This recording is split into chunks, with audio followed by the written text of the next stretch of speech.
Hey everyone, welcome to another episode of The Rundown. I'm Sunny Galt. I'm a messenger with United Network News, and we bring you the real news each and every week. We produce a ton of content and release it throughout the week, and that includes awesome stories told through the eyes of our field messengers, which are located all over the world. We have stories that the team and I work on for you guys that go a little bit more in depth with some headlines that you may have seen out there. And of course, we have updates from the Global Intelligence Agency and Kim Gogan, who's the head of the GIA, and what's really going on behind the scenes in this battle of good versus evil, which we all hope we're at the very end of, and it certainly seems that way. I don't know if you guys are sensing these energies, but all day today I have had frequencies in my right ear. Yeah, my right ear. And I've had this before, but it kind of comes and goes. But all day today I can hear frequencies in that ear. And I always know when that happens that something big is going down. So can't wait for Kim's next update. But we've got some really good sound bites for you because she did release a video last week, was it? I think it was around Monday, Tuesday-ish, and some really interesting things in there. So I'll get to that more towards the end of the show. What you're listening to right now, this is a Week in Review podcast. It's a great way to catch up on any stories that we've released throughout the week that maybe you have missed, or if you want to share UNN with other people, maybe you just want a refresher. Sometimes it's nice to just kind of hear things again, right? So maybe use the podcast for that. Whatever it is, we're glad you're here. You know, with any content that's out there that you guys are paying attention to, I encourage you guys to think critically and to ask questions. That's just the big thing, right? Use your discernment. It's just so important right now. In the age of AI and just everything else that's going on, it's just so important that a lot of times what you see, you know, isn't real. And you can't quite tell if it is or not just based on viewing. But we need to use a different pair of eyes, right? Which we call discernment. And it's your body's natural lie detector to know what is real. And so practice makes perfect. And you just got to tune into that. This is a skill that everybody has. They want to tell you that you're weak. They want to tell you that you're feeble and that, what did Kim say in her report this week? They call us meek, you know, the meek shall inherit the earth. Well, they don't think the meek shall inherit the earth, but they want to destroy the meek, right? They want the meek to suffer. But you're not meek. Like internally, you are so powerful. And they keep telling you that, you know, you don't have these abilities and that you're feeble and, you know, all the other madness that they throw at us. But that's because they're scared of us. Because when we come back online, which I know a lot of you are, I am as well, major things happen, especially when we come together with others. And that's the time that we're living in right now, which is really, really exciting. And when you start to piece some of this together, because I know everyone's kind of on their own journey, share what you know with other people, because that's how we're all going to learn and grow. So let's get to those stories. Here's the rundown of stories you may have missed this week on UNN.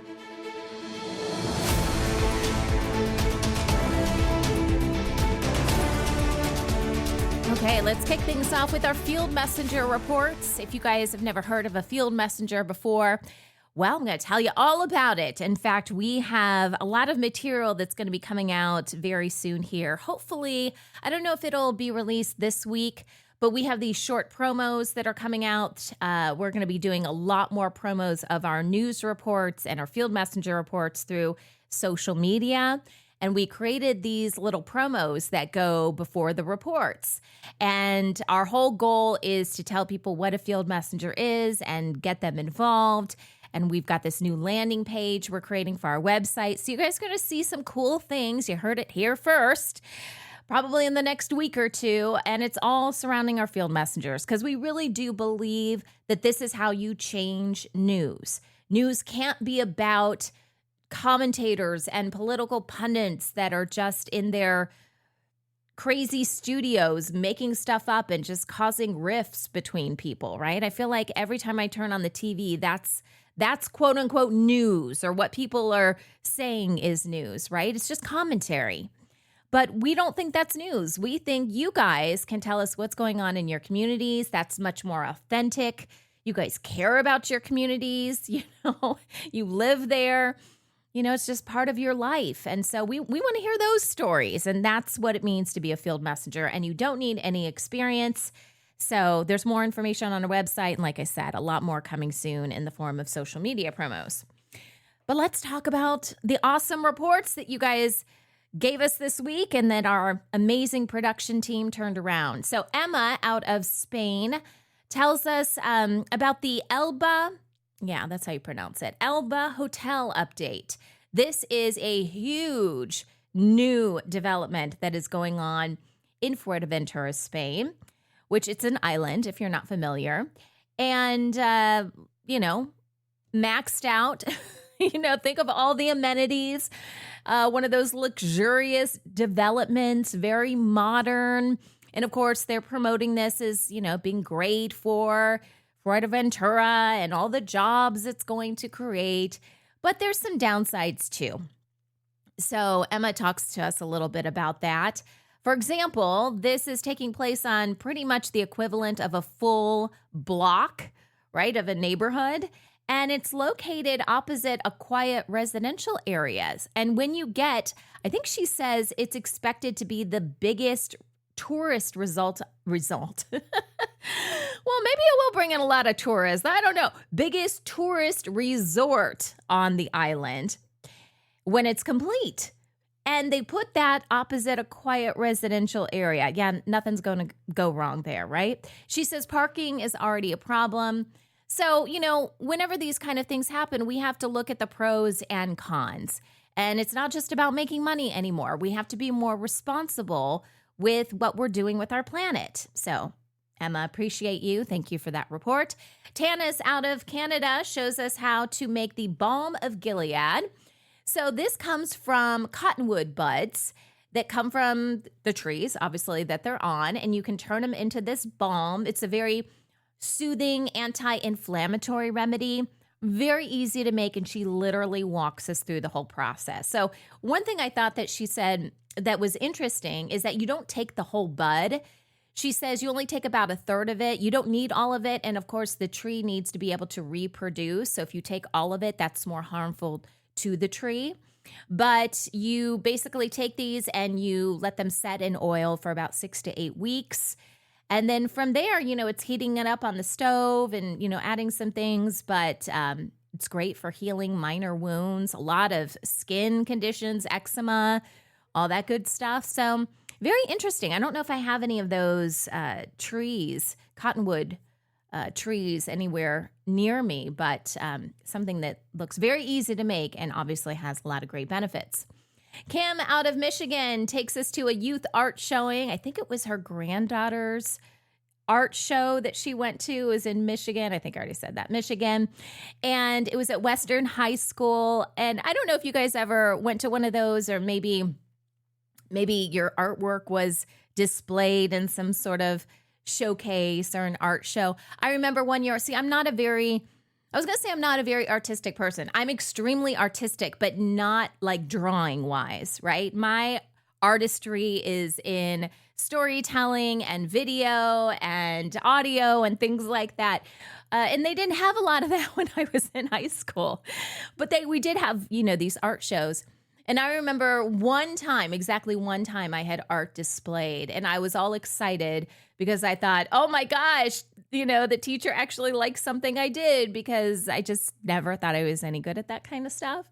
And I guess at this art show, they were displaying digital art too, which I was all excited about that. I'm like, man, if they would have had that when I was in high school, I could have displayed some digital art, but very cool. Thank you, Kim.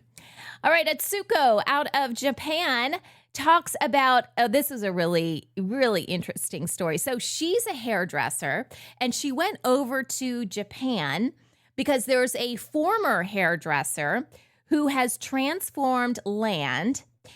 And this hairdresser over there is a former hairdresser, is now growing pesticide-free henna in these fields from this abandoned land.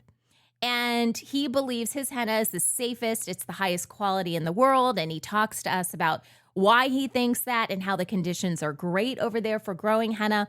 Now, I don't know if you guys have any experience with henna. I've got those henna tattoos in the past, which I think are beautiful. And I've actually tried to use henna on my hair before.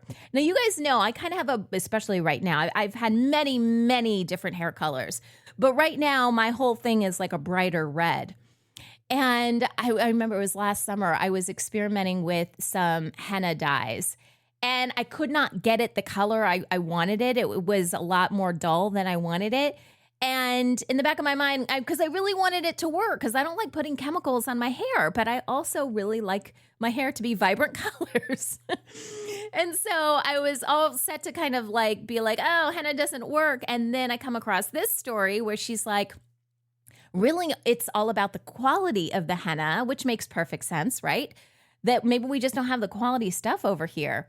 So I love what this owner's doing. In fact, he even has a school to teach others how to grow henna and to harvest henna. And yeah, very interesting, right? And the reason that Atsuko was over there is because she just wanted to learn about it firsthand, because she is using henna as a hairdresser. So very cool. Monica out of Romania takes us to the city of violins. It is a small Romanian town. It's home to factories and workshops, but of course they produce violins, violas, cellos, double basses, and guitars. And so she takes us on a little tour of the place. She said that the trees that are used for it, which I can't remember the name, there might be a couple different types of trees, but there are far fewer trees to make these instruments because of logging issues. So I thought that was kind of sad, right? She also said that a violin can go through more than 200 stages of development before it becomes an official violin, before it reaches that final stage. And that can take more than 7 years. And a lot of that has to do with the drying of the wood, because that could take up to 4 years. So incredible process, right? I'm sure the factories aren't making them that way, but this is the legit way to make a violin. Helen out of Australia gives us an all-natural way to stop slugs and snails. So I was just out in my garden. I have a little tiny garden. And I grow basil. I grow a few different things, but I love basil. I love the way basil smells. I was just out there today. I was like, what is eating my basil? And it probably is slugs and snails. I don't know. Those of you who are gardeners probably know right away what loves to eat basil. But I might try this. So Helen uses seaweed mulch, and she says it's a great natural way to keep slugs and snails away. It's also great for your soil because it's a nutrient boost to make your plants healthier. And she shows us exactly how she uses it for her vegetable seedlings and, puts minerals back into the ground. And of course, if you're eating the plant or the fruit from the plant, then you're eating those minerals, right? So it's a win-win. Emma, again, out of Spain. I think this is our second story, right? Way to go, Emma. Submitting a lot of stories. I love it. This was a very interesting story. So again, on Fuerteventura, there was a community outreach support, basically, for a woman who was missing, which of course is very sad. But she was reporting on how well everything was organized because the community came together to help search for her, for this missing resident. And she describes to us exactly what happened and how they had the support of local police, how they got together in groups and they had to tell the police beforehand, they had to give them their contact information and they had to spread out and they were a certain amount of feet away from each other, just everything. Very, very organized to cover this huge spread of land that would have been very difficult for police to cover on their own. And according to Emma, there were even people from other islands that participated. At this one particular event, she said more than 100 people showed up to help police and do this search. Now, unfortunately, this story doesn't have a happy ending. They did find the woman. She wasn't alive. And so that part is obviously very sad. But the whole idea behind this is a community coming together to, create a search party, really, is what happened there, and to help each other out. And that's the beautiful side of the story.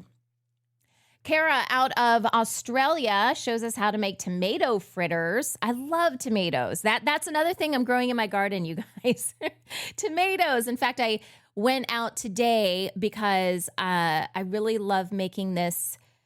I think they call it caprese salad, but that seems like a really fancy term. I get my basil leaves, I get slices of tomato and fresh mozzarella, and I drizzle some glaze on it. And I don't know, is that caprese salad? I love that. It is like the best light, refreshing hors d'oeuvre. I don't know. I'll eat it as a whole meal. I'll just eat like a whole plate of them. But anyways, I digress. I love tomatoes. So this whole idea of tomato fritters is right up my alley. Can use my homegrown tomatoes.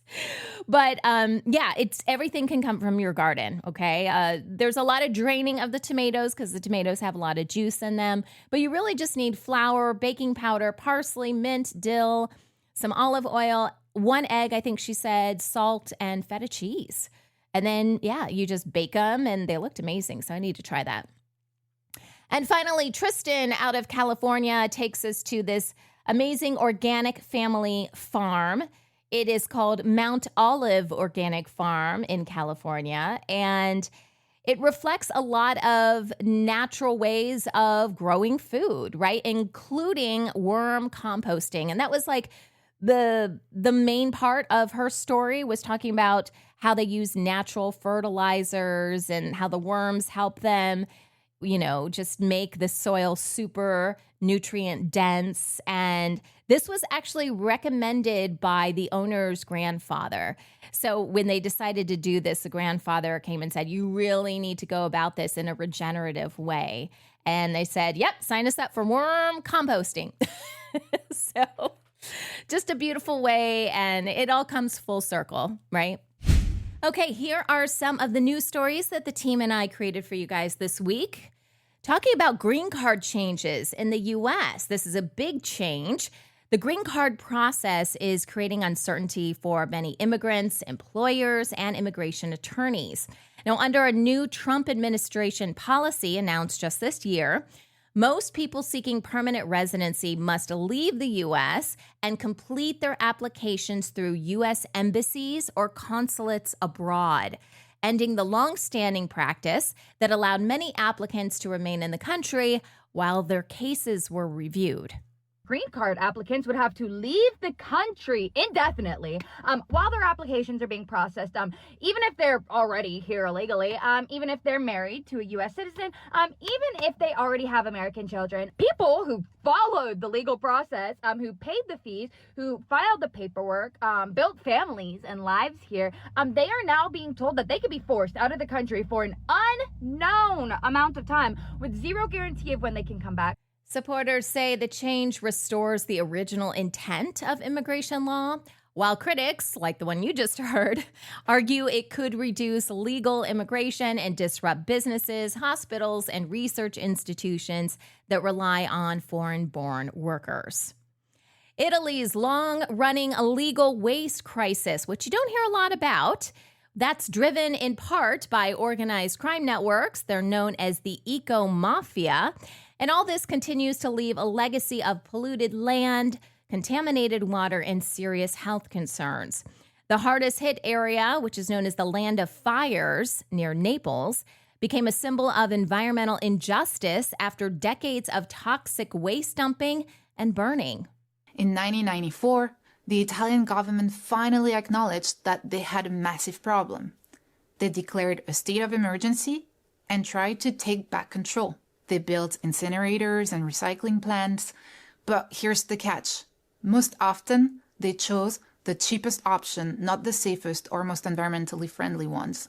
The government also said that each region should handle their own waste, moving their responsibility to the local level. But it created a new problem. The poor southern regions didn't have the money or infrastructure to manage waste properly, while the mafia still had deep roots there. So waste from the wealthy northern region kept flowing south, making the problem even worse for the local community. Following a 2025 ruling by the European Court that Italy failed to protect its citizens, the government launched a major cleanup and enforcement effort. However, recent discoveries of new toxic waste sites suggest the problem remains far from solved. A federal jury has ruled that Live Nation and Ticketmaster illegally maintain a monopoly in the live entertainment industry, marking a major victory for critics who say the company has too much control over concert venues, promotions, and ticket sales. The case reignited concerns that the 2010 merger reduced competition, increased fees, and made it harder for independent venues and promoters to compete. Now, during the case, you're not going to believe this, some interesting messages were released. Take a listen. A series of chats from 2022 in which Ben Baker and Jeff Weinhold, two regional directors of ticketing for amphitheaters at Live Nation, boasting about their ability to jack up the price of what are called ancillary fees. So not the ticket themselves, which are jacked up, but things like parking, lawn chair rentals, and VIP access. In one exchange, Weinhold gloated about raising VIP parking costs at a Virginia concert to $250. And he said, "These people are so stupid. I almost feel bad taking advantage of them." Almost. Baker wrote, adding later, "I gouged them on ancil prices." In another exchange, he bragged about charging $50 to park in the grass and $60 for closer grass, and then said, "Robbing them blind, baby. That's how we do it." Wow.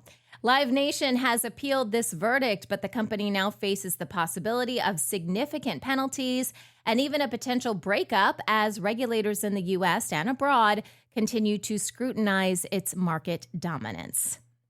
The U.S. government has begun revoking active passports for some parents with large unpaid child support debts, expanding enforcement of a law that has existed since 1996. The policy initially targets people owing at least $100,000, with plans to eventually apply the long-standing legal threshold of just $2,500. Supporters say the move encourages parents to meet their financial obligations, while critics argue it could make it harder for affected individuals to work, travel, and earn the income needed to repay what they owe. This is not about how you feel about men who skip out on child support. What this is about is the fact that we have two things going on right now that the government wants you to think are unrelated to each other. Number one, they are trying to make passports mandatory for voting.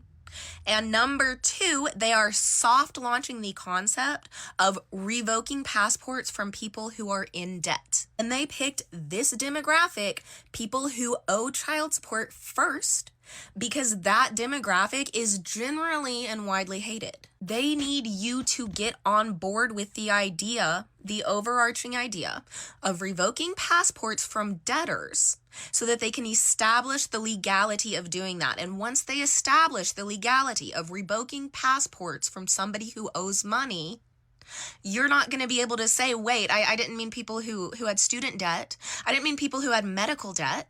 Yep, that is known as a slippery slope.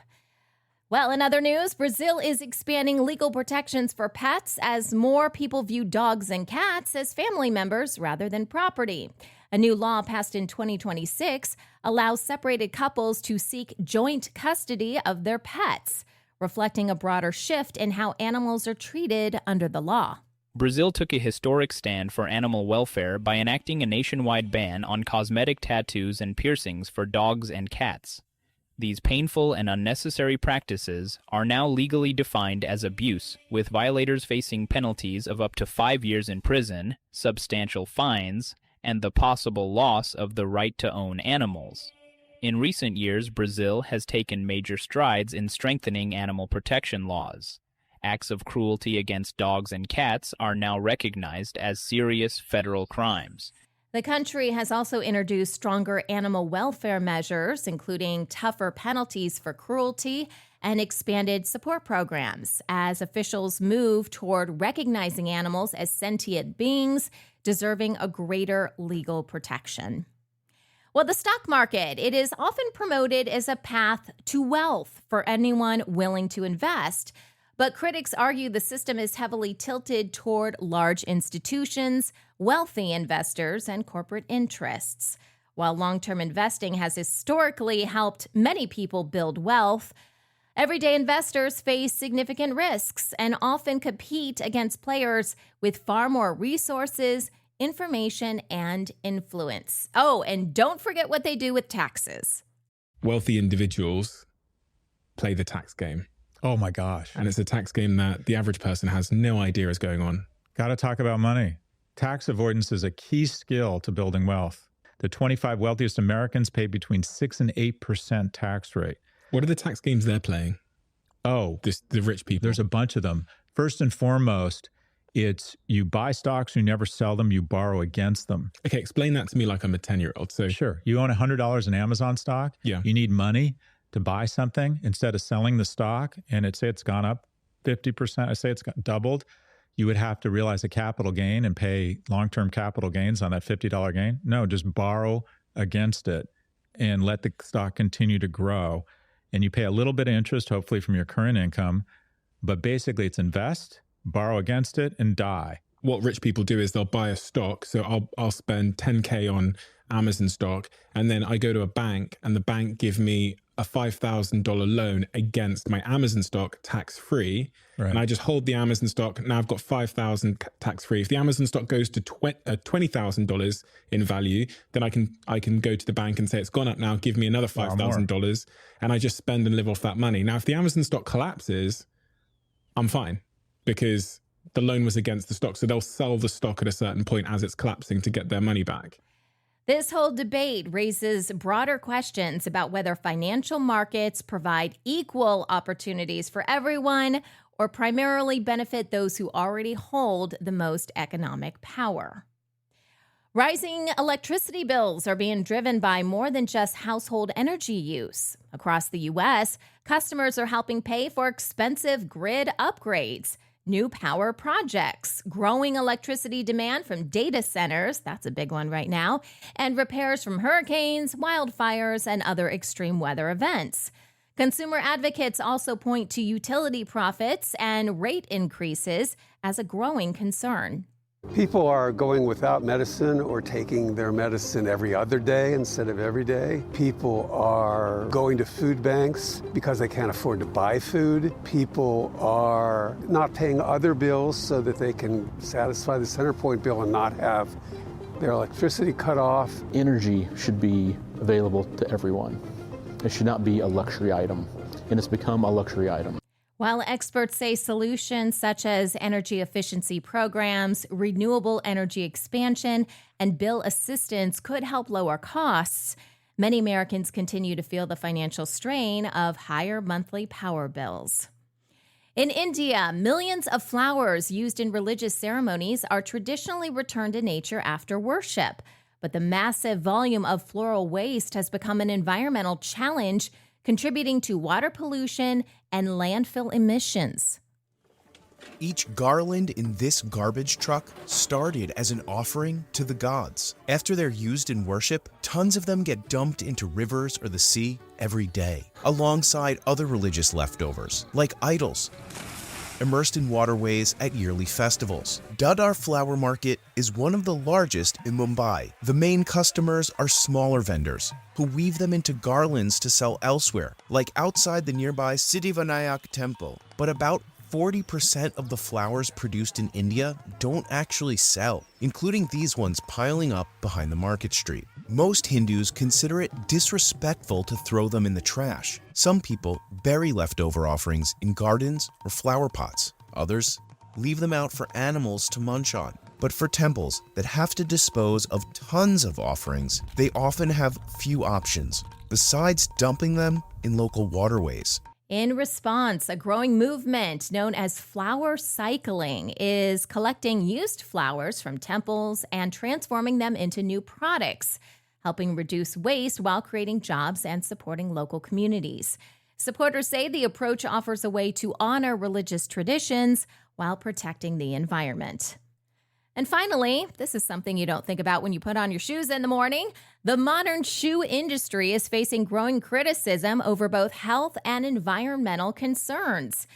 Experts say many popular shoe designs, especially those with narrow toe boxes and rigid construction, may contribute to foot problems over time, while the industry's reliance on synthetic materials creates significant waste and pollution.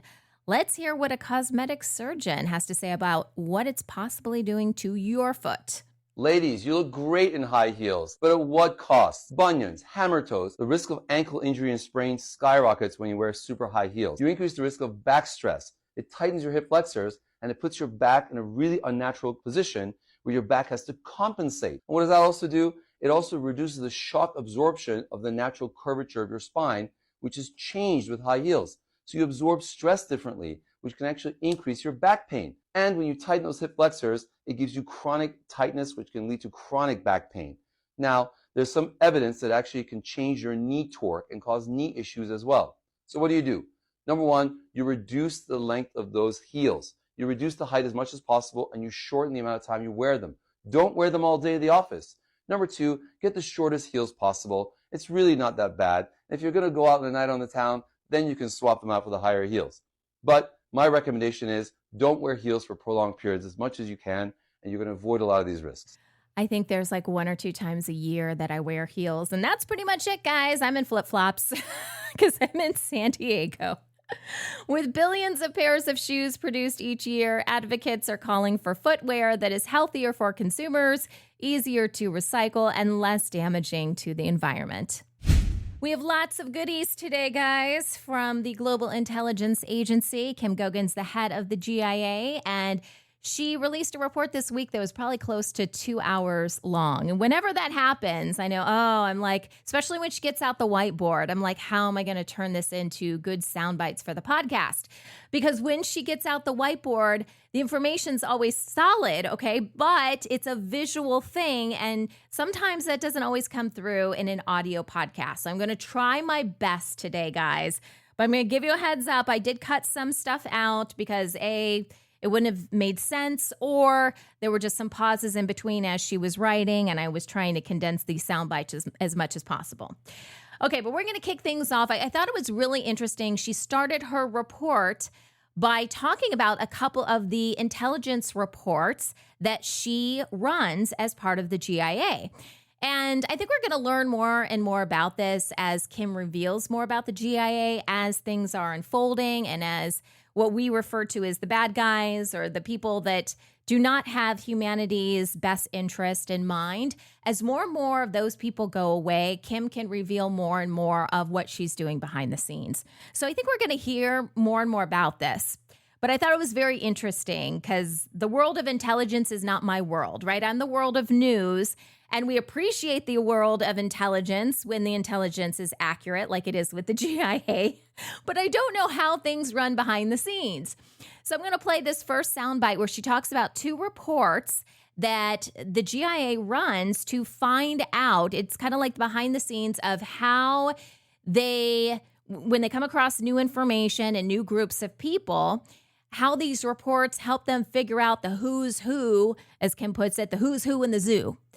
And this was just a really interesting breakdown. There's 2 reports she talks about, a genealogy report and an identity picture. So here's Kim to break those down for you.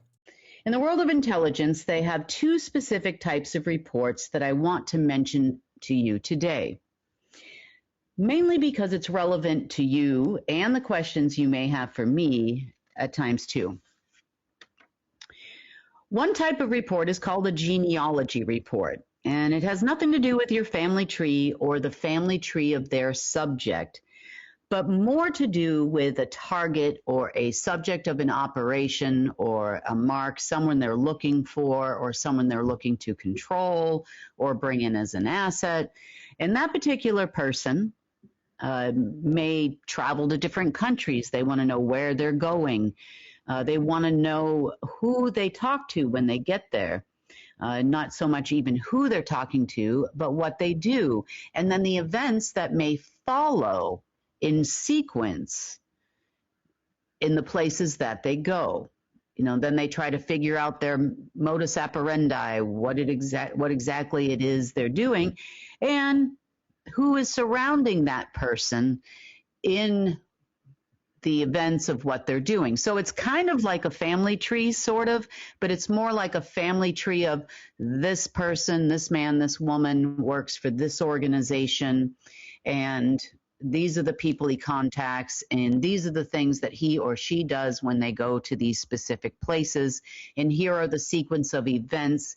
Here's how they run an operation. First they do this, then they do that. And people can be very habitual. So a genealogy report gives you a lot of that information.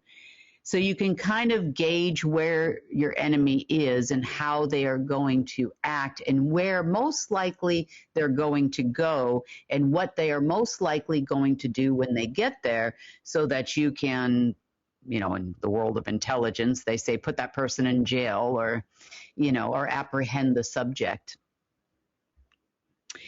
In our world, it's a little different than that. But the second type of report I also wanted to mention to you is something called an identity picture. And an identity picture may give you more information about affiliations with organizations and or groups and their handlers and who they seem to report to.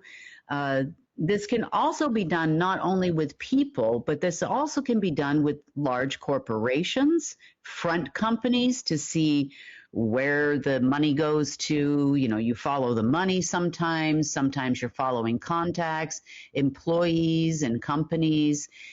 You can actually find different companies that are front companies for intelligence organizations this way.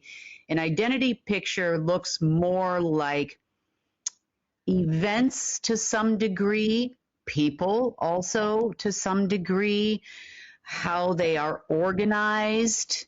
Some type of an organized crime organization would be, an identity picture would be helpful in using. And also, it's been very helpful in us determining the world structure when we form these identity pictures. And sometimes we do genealogy reports as well. And the combination of the two kind of gives us a general idea on who is who in the zoo. It also gives us an idea of corporations or global structures. In our case, it's beyond government, but it would be like governmental structures, who's ordering what country to do what. And then we can track down the people that they're sending to those locations and figure out how those people act, what they're going to do, where they're going to go, what they're going to say, and the sequence of events when they run an operation. Because a lot of these people don't really do anything new, so we know when John Doe shows up in Israel that now we're going to see something like we saw this week where, Iran is bombing Israel, Israel's bombing Iran. Allegedly, the White House is telling Israel not to bomb Iran or to stop, but they're not listening and their bombs go flying anyway. No one really listens to governments anyway anymore. And everybody's running up quite a bill, but there's other people behind the scenes that control governments. And so when one government calls another government, it's like, a fight between a brother and a sister versus the parents coming in and going, you will do this, to one of the kids, and the kid goes off and does what the parents tell them to do.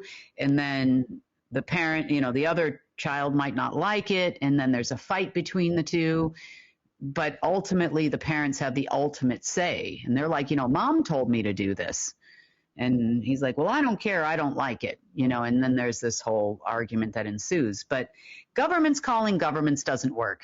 Never has. Operatives from governments, even that may potentially be running one government or another, usually are very compartmentalized and kind of not read in at this point. The U.S. has sort of become not as important anymore to this global regime that we're going to talk to you about today as we move into this lower sector. The lower sector is kind of running their own show. Their daddy is gone, and they're trying to figure out how to run lots of things all by themselves. And that's quite evident in what we're seeing going on with narratives and They want to start a war. They feel that annihilating the planet, killing everybody off is important to them because that is the death that occurs before the purification. They think this is going to help them in an alchemical way to recreate some of the structures that they've lost. That does not work anymore. It may have worked in 1941. It might have worked in 1938. It might have worked in the 1820s. But that is not going to work in today's day and age because the planet is changing. They refuse to believe things are changing, so they're going to go ahead and repeat the same things they've always done and hope that something works. I myself have even had repeat occurrences of things that have occurred like a month ago and a few years ago. And I'm like, well, didn't we already do this? It's kind of the definition of insanity at this moment. And, to be fair, it's an animal that has had a lot of power and control for a long, long time. And, well, I guess that animal doesn't want to die very quickly. And, we've tried to talk to them about it a little bit here and there over the last week. And they don't want to hear anything from us, or at least didn't. So highly doubt that that's going to change based on the actions and the identity picture and the genealogy report of the people that we're now following very intently. So these are reports, to go back to our reports here, these are reports and things we do to every person we come across, companies, militaries, governments, and more. Most of these facts we can detect within the first 5 minutes of a meeting or a call now because they all pretty much say the same thing. Sometimes it's the same phrases, the same exact sentences, especially when you push the same buttons, which tells us who they are. And sometimes we even have to play the long game with these people. At times, I know we're all impatient, and so am I, but sometimes they will give you some information, and that little bit of information becomes a puzzle piece that then fits into the big equation later on. But these identity pictures and genealogy reports I've done on people in the past have proven quite helpful because literally you can always tell how somebody was trained, what level they were trained on, by the exact same sentence that comes out of their mouth. When you ask them a very specific question, the answer is always the same. It's kind of crazy how it works. And so then you can now classify people into certain groups. But then you got to go up the ladder. And you're trying to find who they're talking to. You're trying to find who they live around. What are they passing notes under rocks? How are these people communicating with these folks? That was something else we also discovered this week because sometimes these reports have led us to a dead end. We know they're talking and report to General so-and-so, and then General so-and-so is a member of this organization. Or that organization, and you're like, okay, that's fine. We know these people, but we're like, who are these people taking orders from? Now, we have the ability to get into white rooms. We have the ability to use satellite type communications and watch people anywhere on the planet. But sometimes when you get to a certain level, they actually leave the planet for meetings. Or at least go into a different map, so to speak, for meetings. And then now you're tracing map to map to map, and there were thousands and hundreds of thousands of these realities. As you well know, we've talked about these things in the past. So you keep asking, like, why can't we just get rid of them all? Let's get rid of them. Let's stop chemtrails. Let's just take them all out. And some of these reasons are kind of why it's not as easy as you might think. Now, just because they leave the planet for a meeting doesn't mean they won't be back tomorrow. And then all of a sudden they're doing something completely different than they did yesterday, or they're acting very different. So you never know if it's the same person, it's a clone, it's a who is this, people die, you watch them die, you saw the, hospital records, they got rushed to the hospital and yet they're still here. So this is by the end of this report, hopefully some of those things will make a little more sense to you.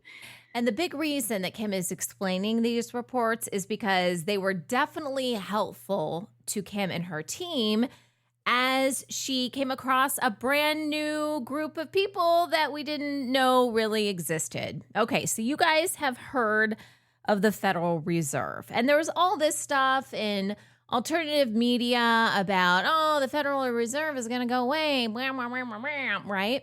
And we all know that the limited information that we have had about what the Federal Reserve actually is, that it is not a governmental organization, that is not just tied to the U.S., it is a private group, and it controls all currencies on the planet. Most people don't even know that, okay? But when you dig even deeper beyond the Federal Reserve, and really what was controlling the Federal Reserve, you run into something that her and her team found over the last several weeks called the Federation. And yes, this is also connected to the Galactic Federation. So if you are listening to any other YouTube channels where people are literally channeling someone from the Galactic Federation, this is going to be very interesting for you. The Federal Reserve Bank is not run by the banksters you think it is. It's not even run by the Rothschild family. It's not even run by the Illuminati. It's not even run by any of those people. Might be management. They might be involved in the hierarchy of a different structure, but they are definitely not in charge. They have no say whatsoever. Rothschilds may think that they run Israel, but they don't, and they know they don't. Any name that you've heard of on the internet is most likely not anyone that is involved in the true management of the organization.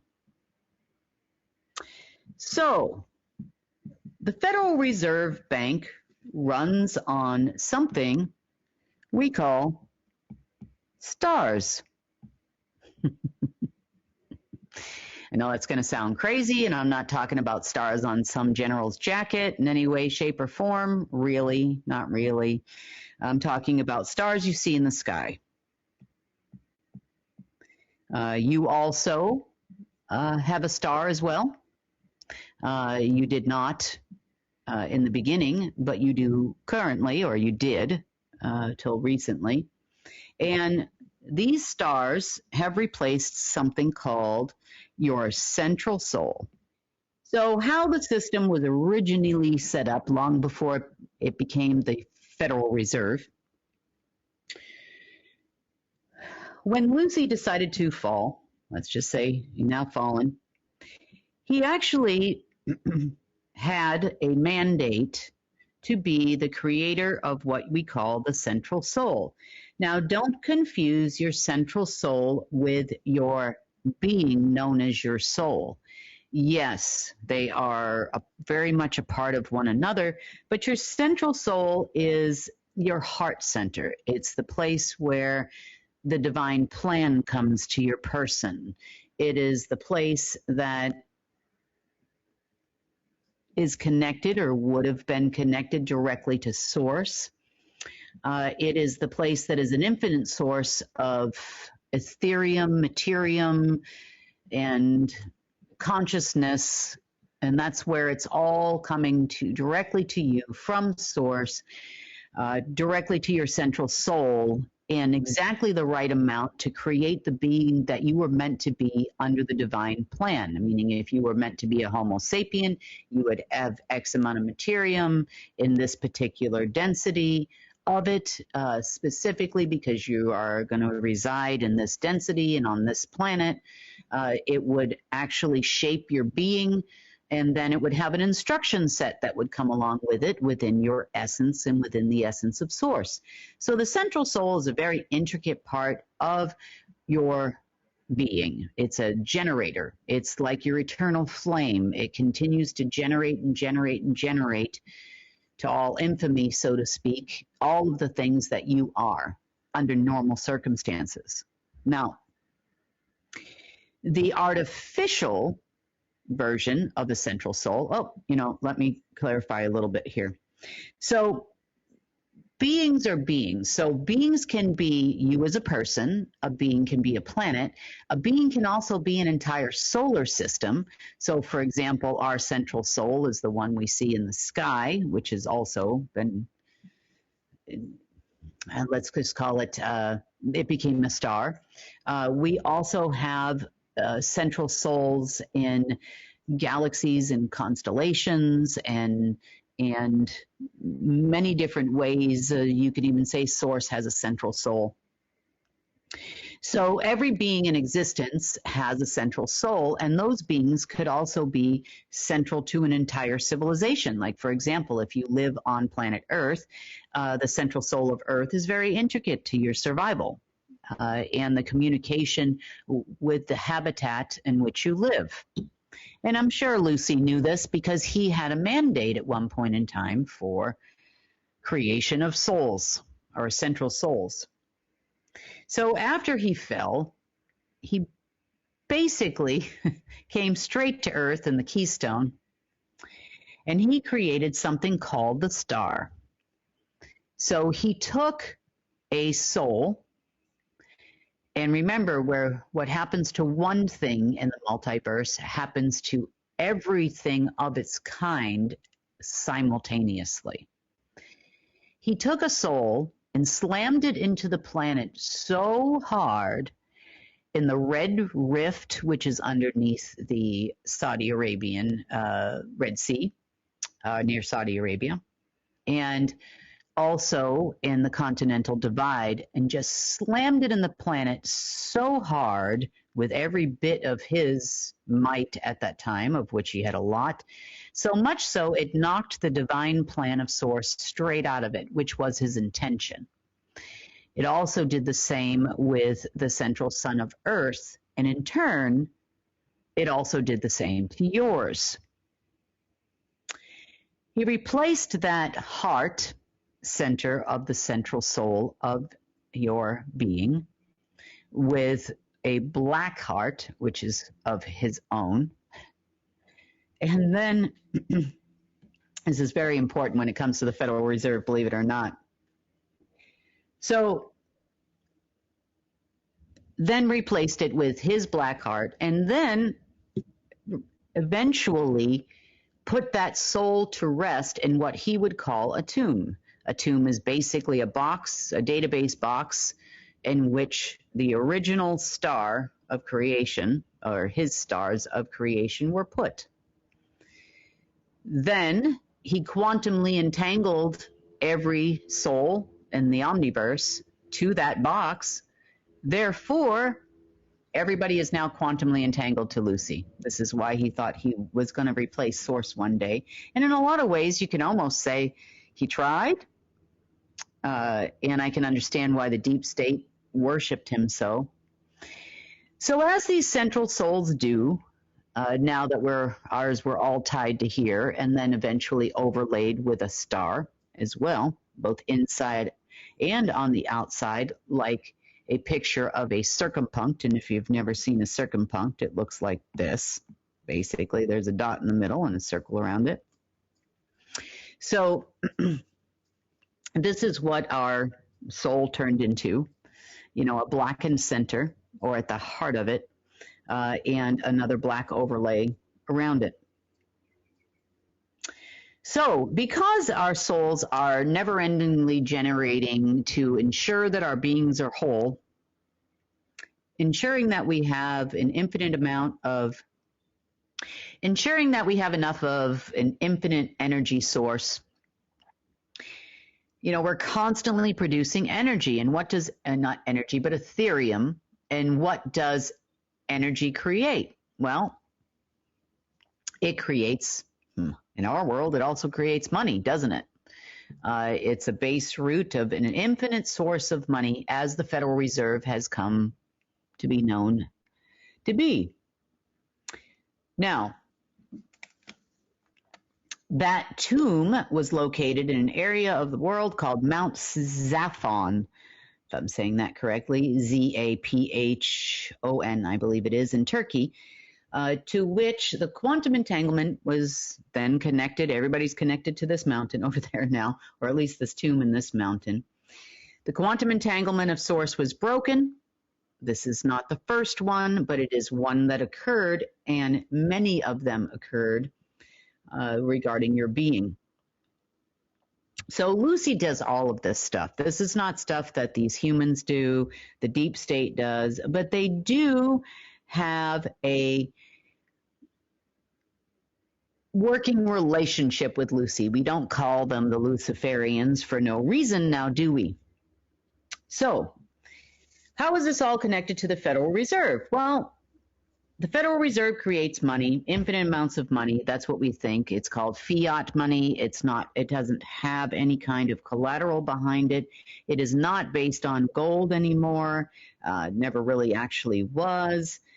And who is actually supplying it? Well, a Federal Reserve actually belongs to a group called the Federation. You might have seen that if you've looked real deep into the internet, and you might have actually seen a group called the Federation. Now, the Federation, I'll talk a little bit about them just in brief here for a minute. The Federation is a group that was formed from, well, not really from, but is currently run by a few people that used to run the Axis powers during World War II. They all are devout Luciferians. They've all gone through this death process themselves. They basically are widgets for Lucy and any of his hierarchy that wishes to inhabit their person on any given day. The Federation, though, is much, much larger than you could possibly imagine.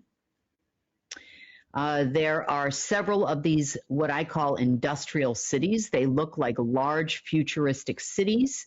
They are here on Earth. They are connected, even though not all of them are actually in this reality that we have lived in.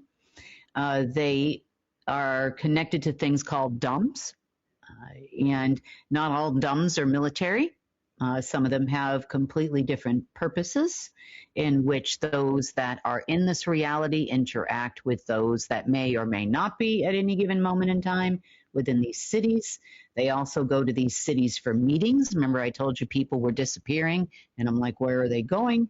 Well, it turns out they go to these varying cities. They also have another name that you probably heard on the internet called the Galactic Federation. Now, the Galactic Federation is just a part of the Federation, but they have a job too, and they run other groups you might have heard of, like the Secret Space Force and the Space Force, and, well, anything in the multiverse really that has a star or a sun, which is everything. They had a lot of control, the Galactic Federation did, in relation to the management of varying galaxies that don't comply, lose their star, and also subsequently their sun is blackened. You know, we're always threatened constantly over here with the 10 days of darkness. You know, they believe that is the way to go to reset the planet. That's probably not going to happen. But they are more of like your, an enforcement unit. Okay, so now we know what the setup looked like on the back end, but how did the money flow work? Now, they've really shot themselves in the foot, according to Kim, because this is where the concept of these large corporations come into play. Kim's going to talk a little bit more about this concept of industrial cities, of which there are many that they found recently. And, they try to get us to buy in, all of their goods, and they have their downlines, and it's us giving them our energy because we're buying their products. But they really hurt themselves because a lot of their supply and the money that they were getting got messed up with COVID, and it never has bounced back. And people now aren't buying the things that they used to buy because our economy It doesn't matter what country you're in, our whole worldwide economy is a bit of a mess. So let's talk about how the money flow worked and why they're not getting what they used to. As it relates to the money supply, how did this work? Okay, so we know about the Federal Reserve, and a Federation Reserve existed long before the Fed ever came to be, or the Federal Reserve ever came to be. So everything that was produced by every soul in the omniverse would then go and be connected to a reserve that's in Pennsylvania. So it was reserving things like essence, and, it would reserve things like Ethereum or energy. It would also reserve other things of creation as well, certain amounts of materium, and they pretty much needed everything that was produced by every soul that was connected to the tomb over to this area in Pennsylvania, which is then converted in part, not in totality, because they would use these reserves for other things. It's like the military has lots of reserves, right? They have oil reserves, they have other types of reserves, not only that, they have people on reserve too, but they keep this as one of their supplies, their big supply closet, so to speak, to perform all of their operations, not only here in this world, but in all the other worlds that were created, in all the realities, and the ability to jump back and forth between them, the ability to power all of these alleged UFOs, that 99% of them are not UFOs. They are actually Federation, I can't really use the term plane, spaceships, ships that you see in the sky. And the Federation has a lot of technology that we know nothing about, even in our speculatory conspiracy theory websites, or people that have been reverse engineering things in alleged Area 51. Nothing. They have technology so far beyond all of this. Gravitational technology, they can flip the planet, they can flood the planet, they can control the weather, they can do so much more with these reserves than you could possibly imagine. Now, some of their tools have been breaking down over the last few years. We just didn't identify them as the Federation at that time. So now we have got a somewhat complete identity picture of the Federation. So there's a lot more to this story, but as it relates to the Fed, so this reserve was managed by another one of these industrial cities of the Federation underneath the state of Pennsylvania predominantly. They also ran some human experiments, did a lot of other experimentation with time, especially there, which runs through most of New England. It actually goes all the way down through, New York, Maine, Vermont, New Hampshire, Massachusetts. It's kind of a large area. Most of these industrial cities are, and there are many. So from the Ethereum standpoint, this Ethereum would then be converted into your money supply and transferred over to the Federal Reserve in infinite amounts and allocated to countries that are under the World Federation government umbrella. So now we understand we have a federation and we have a federation monetary system. We know that the Federation above the monetary system has a reserve called the Federation Reserve. And we also have identified that the Federation not only controls the monetary system and the money supply, they would control all of your elite families. And I'm going to say it's Illuminatis because there are many groups of 12 on the planet that all run different things. And we also understand that the Federation has an enforcement unit. These enforcement units at the higher levels are called the forces, and even above them, Lucy has his own forces called the forces of nature, which they used to report to, that are no longer with us, haven't been for a long time. So at one point in time, yes, the financial system was based on gold. And predominantly, if it was only because it was a superconductor of Ethereum, which we've talked about in the past. The fact that they put this gold, and we don't know what type of gold it actually was, where it was utilized as a base route for the financial system, it could be two different things. Number one, most of it is what we call black gold. Now, black gold is not a quantum physics vacuum, but when you would stand next to black gold as a person, your whole energy would be drained. It's like a vampire.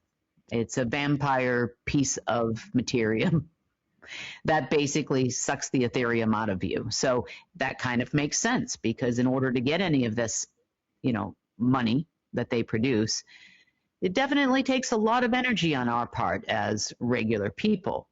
But they have found a different way other than using gold quite a while ago, as suggested by their leadership, which the leadership of the Federation changes quite often. The Nazis weren't always in charge of the Federation. They just have been for a little while, based on achievements that they made in accordance with the wishes of their god, Lucy. By now, there had been enough human experimentation and enough of a global structure, thanks to the Federal Reserve, that had been built over a couple of decades to ensure that the Federation had complete control over the entire monetary supply, both going in and coming out. And I know you think you get to keep a lot of your money, and I know I've said this before, but you really don't in any way, shape, or form. They either, ride it into the market, and then the market goes up and goes down, and you lose your money eventually.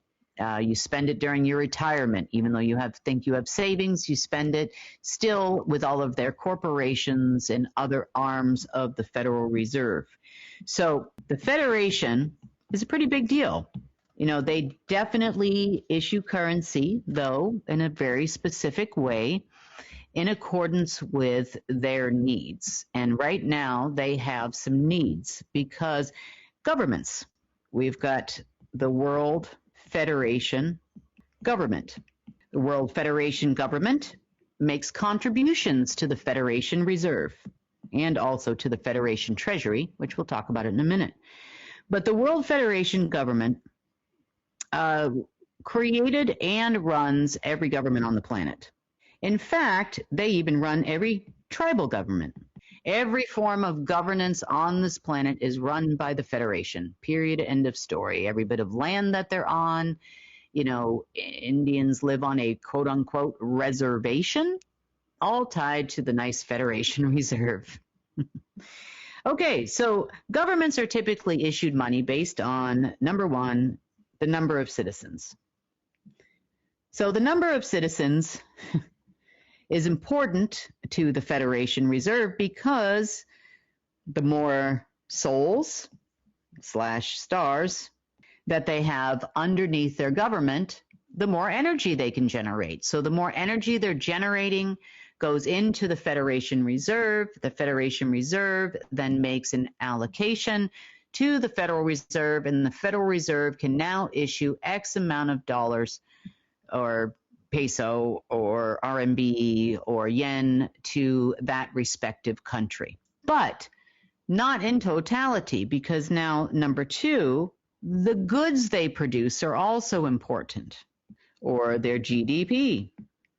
Imports and exports are also very important, because there needs to be enough factories for us slaves to work at. There needs to be enough services industries. There needs to be enough things, shampoos and toothbrushes and all the things that we as Homo sapiens need to exist, whatever that is. Sometimes not all of the energy or Ethereum returns in the form of money to the actual government. these days because it goes to a different arm of the Federation we call the industrialists. These are the industrial cabal corporates. So the industrial cabal corporates also have one of these major cities in which they exist and go back and forth to, which is based out of Switzerland. That city is often in many different worlds. It's actually built into every map here on Earth. And the industrialists are your cabal corporations, your big guys like, the car manufacturers all around the world. They can actually even be, in some cases, you could say they would even be owners of banks. They would be their people that are members of the Federation, people or non-people or semi-people. Once they join the Federation, they eventually try, and this is why they clawed each other constantly, because they constantly are pushing their way up the Federation ladder. They will take each other out. They hire economic assassinations, and for the love of God, they do not want any of you people to be able to compete with them in any way, shape, or form with anything you try to do. They run all the mining in the world, everything. They produce all the toothbrushes. They ensure that they buy out anybody that comes out with a new widget, and if they can't, they push it underneath the rug if it's going to interfere with the industrialist cabal structure that runs the entire planet.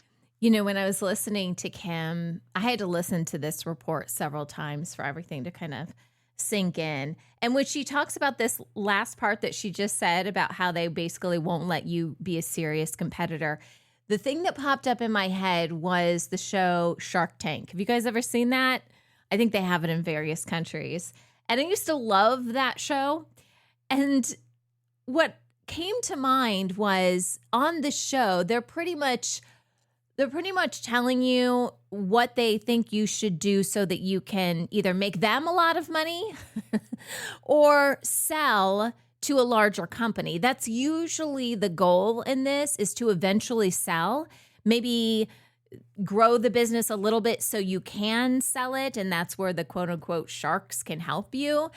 But I thought, how did they get a show like that on air? And then I realized it's never about the entrepreneurs. It's never about helping them. And I know they put a different spin on it on the show. And maybe some of those sharks even believe that they're helping those people. But ultimately, if your goal is to sell to the highest bidder, to improve the company to get to a stage where you can just sell to one of the bigger companies out there, all you're doing is helping these industrialist corporations, right? You're not helping the entrepreneur. I mean, you might be getting them some money, but it's like taking our creativity and just giving it to these people. And I don't know why. That was a show that I used to really like watching, and now I can't watch it at all because I just see it as us giving away these co-creations that we're doing with Source, and we're just giving it to these cabal groups for a little bit of money, and they're making most of the money on it, right? It's just so frustrating. So I just wanted to share that because I had Shark Tank on the brain and it came back up as I was just listening to that clip again. Okay, let's talk about how all of this then ties into the treasuries of the world, because every country has their own treasury. And again, we're talking about money supply. How did all of this come together? Here's Kim to talk about the treasuries of the world.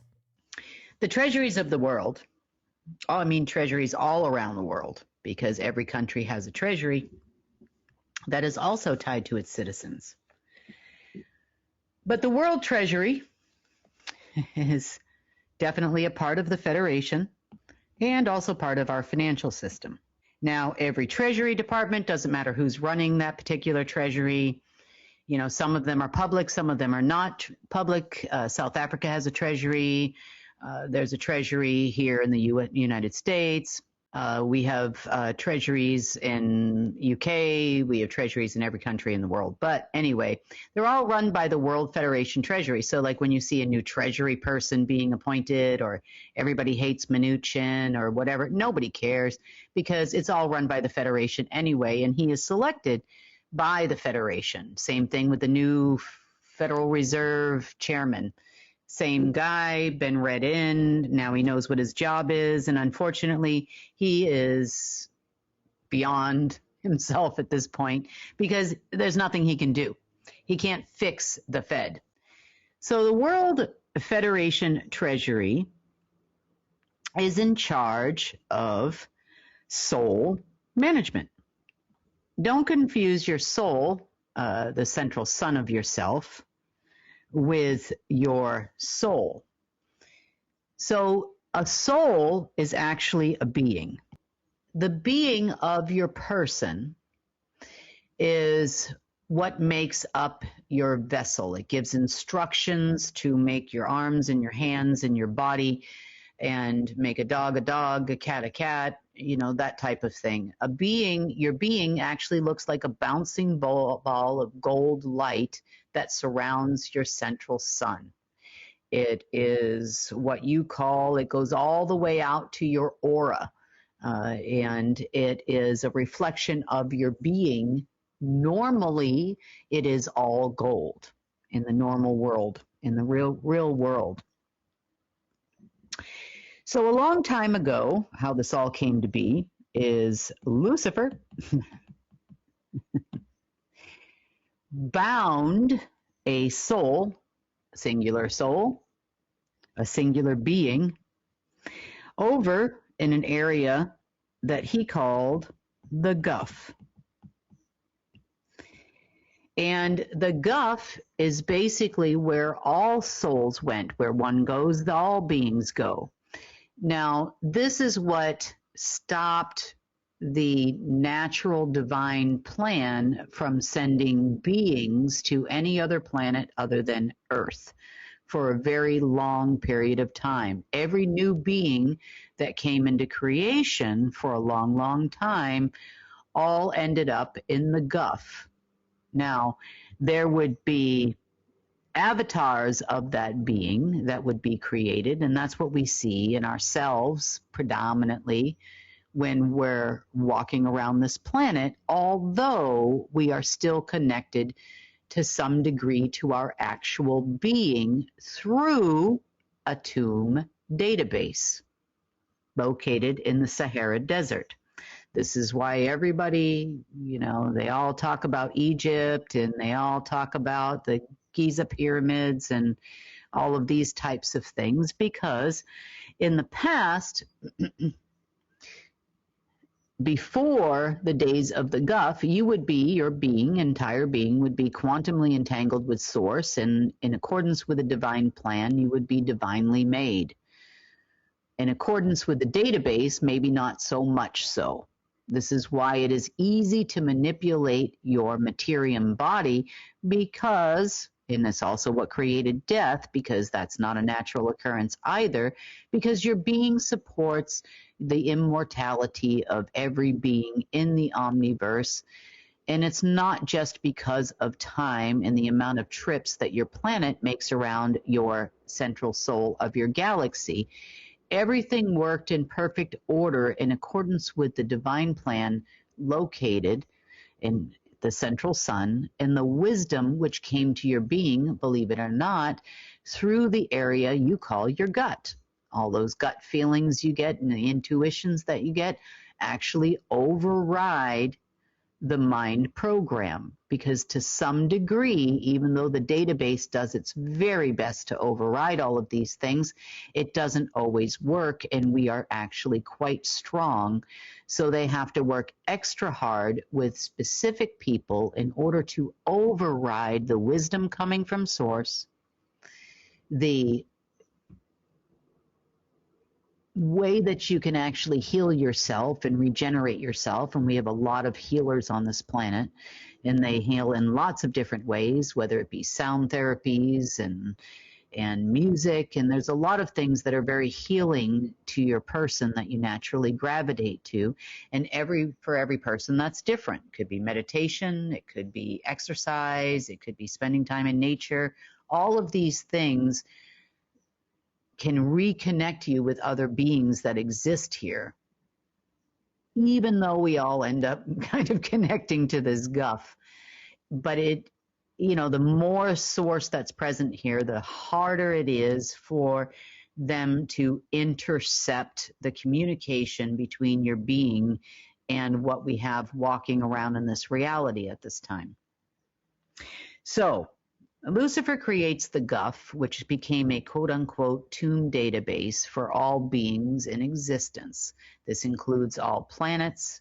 This is why astrology is so important to them, because the control of the being is more important to the Federation than it was to anything else, and definitely more important to Lucy than it even was to the Federation, because he would no longer be the quote-unquote ultimate creator if it wasn't for all his mechanisms that he put in place.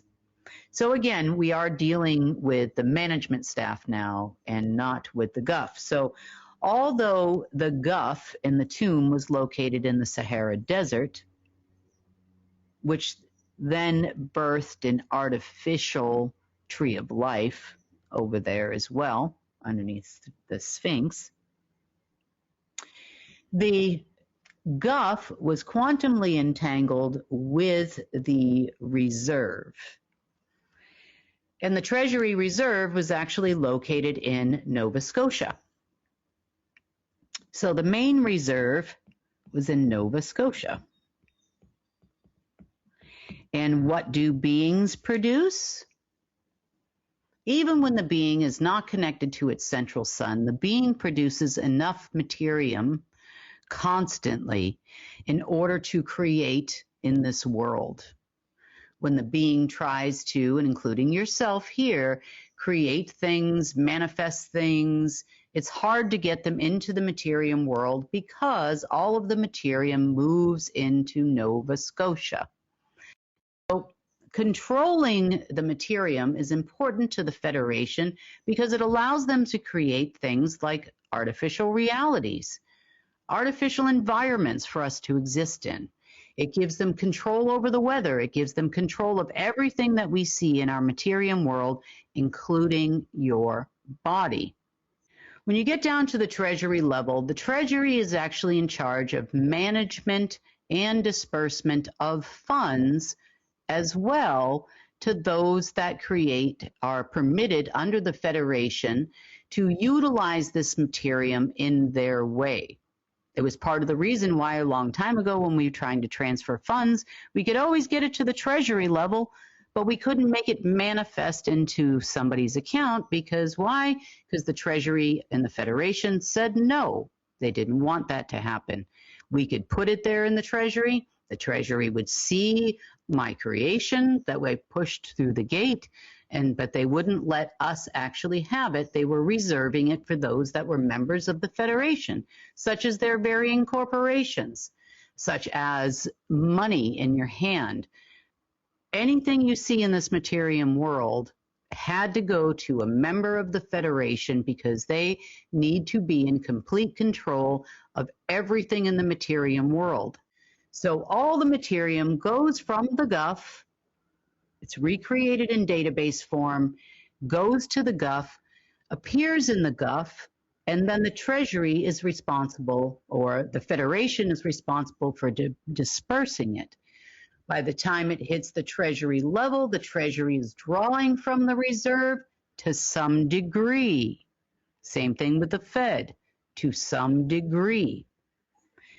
You see, the Federation would have a large amount of X in the Federal Reserve or Federation Reserve or in the World Federation Treasury. So one would have a lot of materium as an example, and the other one might have a lot of essence. It might have a lot of Ethereum. But this is where your debt system comes in, because the Treasury would have to put something in if it was going to take something out. The same thing with the Federal Reserve. If the Federal Reserve wanted to create a bank, it would have to put something in to get something out. Even though they created all of these banks and they have the elite bankers that created banks like JP Morgan Chase and all of these institutions, they're still based on these two main factors that control your financial system, which allows the Federation to function. The system is faltering heavily and has been for quite some time, even though our full knowledge of the Federation didn't come until the last couple of weeks. As covenants and agreements expire with the Lucy crew, who are no longer here, and the new management, aka Source, is not willing to renew any of these agreements because, quite frankly, they don't want to go work in accordance with the divine plan. They would like to stay with what they've got. And everybody in the Federation has refused to turn anything over to us. They have refused to make any kind of changes within the organization. They have 100%, no matter how many times in the last 2 weeks that we've told them they have to change. They will not change. They are not going to deviate. So we have no other choice but to break down the entire system. The Federation believes at this point the only way to fix their system is to go through an alchemical process where they burn this planet to the ground. But it will not work. There is no information to recreate their worlds. The databases are missing. They are gone. And besides that, friends, as soon as we get rid of you, we're all moving over into the actual kingdom because we can't bring your fungus into our perfect world. It's not going to happen. So continue to destroy your own selves. We're okay with that. We'll continue to also help you in this process. But things have to change. They must change.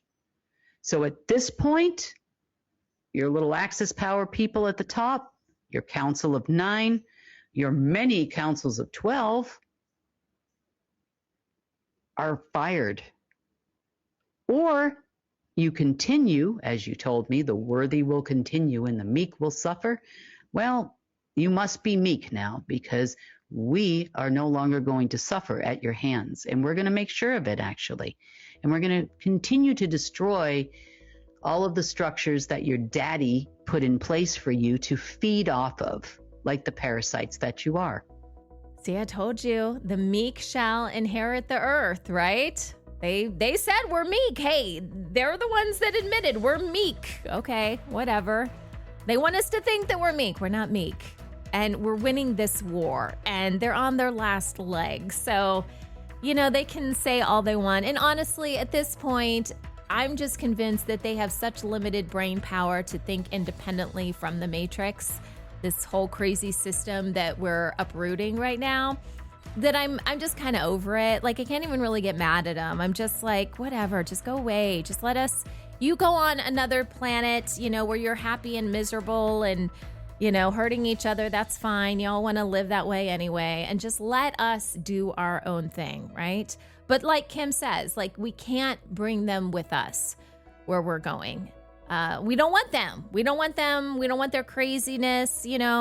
Every time I turn on whatever show or YouTube or whatever, they're saying more nonsense. More nonsense is just coming out of their mouths. We're tired of it, right?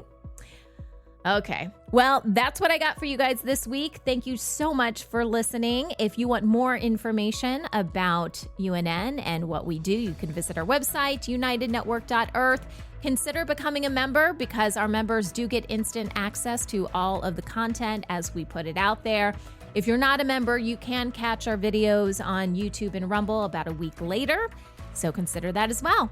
This is The Rundown, and I'm Sunny Galt for United Network News, signing off.